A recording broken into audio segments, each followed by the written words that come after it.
Wheat School on RealAgriculture.com is brought to you by Syngenta Canada, Alberta Wheat Commission, and C&M Seeds.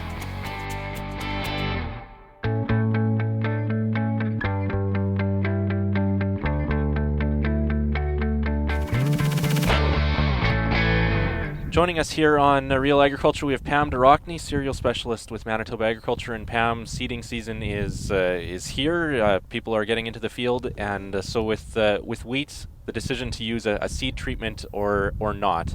Should we always use a seed treatment, or what are the factors? How do we go about making that decision whether to treat our wheat? Yeah, so for sure we're definitely into that seeding time of year, and I think at this point this is when producers are definitely trying to, set their crop up for success. And of course that first step is really getting good stand establishment. So we're talking about good germination, we're talking quick even emergence, really getting that crop established well, and really looking at protecting and getting that early season growth that we really want to see. Of course, one of those things that can impact stand establishment is obviously plant diseases. So things such as seed rots, seedling blights, those types of things caused by various different types of pathogens can obviously have an impact. So obviously this is where seed treatments would then come into play in terms of trying to manage that risk in terms of any disease pressure that we would see that would impact stand establishment. And obviously seed treatments are really good at protecting germinating seeds, protecting young seedlings from both seed-borne and soil-borne pathogens. So definitely producers need to kind of ask themselves a few questions in terms of what their risks are in terms of plant disease impacting their stands. Seed quality would also be, or potentially seed-borne disease could be one of those risks? Definitely, for sure. So in terms of some of the questions I think producers should ask themselves in terms of, is a seed treatment a fit for me for this year? Look at things such as, like you just said, like knowing your seed. Do they know their seed? Did they have their seed tested at an accredited lab in terms of not only knowing what your germination is and what, kind of vigor is as well, but looking at, is there disease presence? What kind of levels of disease are you seeing like on your seed? So I think it's really critical that, for producers put the seed in the ground, that they actually know what they are putting into the ground so that they can manage any issues that there could be with some, seed-borne diseases. And like I said, there are seed treatments available that could provide some, measure of, safety in terms of having that seed, create that good stand that we talk about. Keeping in mind as well, though, that, seed treatments can't cure poor seed lots. So if you've got a seed lot that's really, really poor, it's probably best to start off with buying new seed as opposed to trying to rescue it with a seed treatment. You also need to know what the risks are in the field. Yeah, for sure. So I think another question that producers need to ask themselves, have they seen disease in any of their fields before in terms of some of those early season or germinating seed diseases that like I talked about before. So, seed rots, some seedling blights, if they've seen it before, obviously that could mean that there's inoculum or that pathogen present within the soil that could cause problems. So if they've seen it before, maybe that's something that's signaling to them that maybe perhaps a seed treatment would be warranted. Crop rotation is another thing. Are their rotations pretty tight in terms of cereal after cereal after cereal, or do they have it, spread out with other crop types?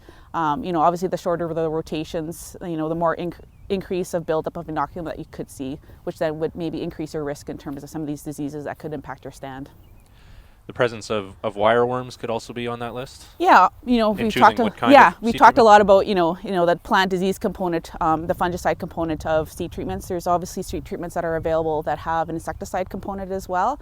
It would be almost the same questions that a producer would ask himself in terms of, has their field had issues with wireworms before where they think that they would need to use a seed treatment. At the same time, though, wireworms are often patchy throughout the field, so treating a whole field may not be warranted either. And as well, too, in terms of cereals, it's not one of those crops that may be as severely impacted by wireworm damage as, say, something like a grain corn crop. So these are things that can kind of keep in mind as well. What about temperature and weather conditions as they improve and warm up during the spring? Is there a point where you could go away from using a seed treatment or keep going? Yeah, so obviously if you're looking at your seed bed conditions, so if you're looking at really cold or cooler soil temperatures, where, for cereals, most of them, germinate anywhere from 3 to 5 degrees Celsius, depending on, a bunch of other factors as well. But if you're definitely seeding into cooler conditions, maybe that's where you'd want to have a seed treatment to kind of protect that seed when it's going to take a little bit longer to to get out of the ground. But then maybe as you move later into the season, into the seeding season, where you've got good soil moisture, soil temperatures are warmer, where you suspect that seed's going to get out of the ground really quickly and fast, perhaps then maybe a seed treatment may not be as warranted. And that's just only looking at seed bed conditions. But once again, if you've kind of identified other risks in terms of your rotation or disease presence from previous years or your seed quality, obviously those things would still come into play when kind of figuring out, even if you're seeding into good conditions, those other factors still come back into play. So Yeah.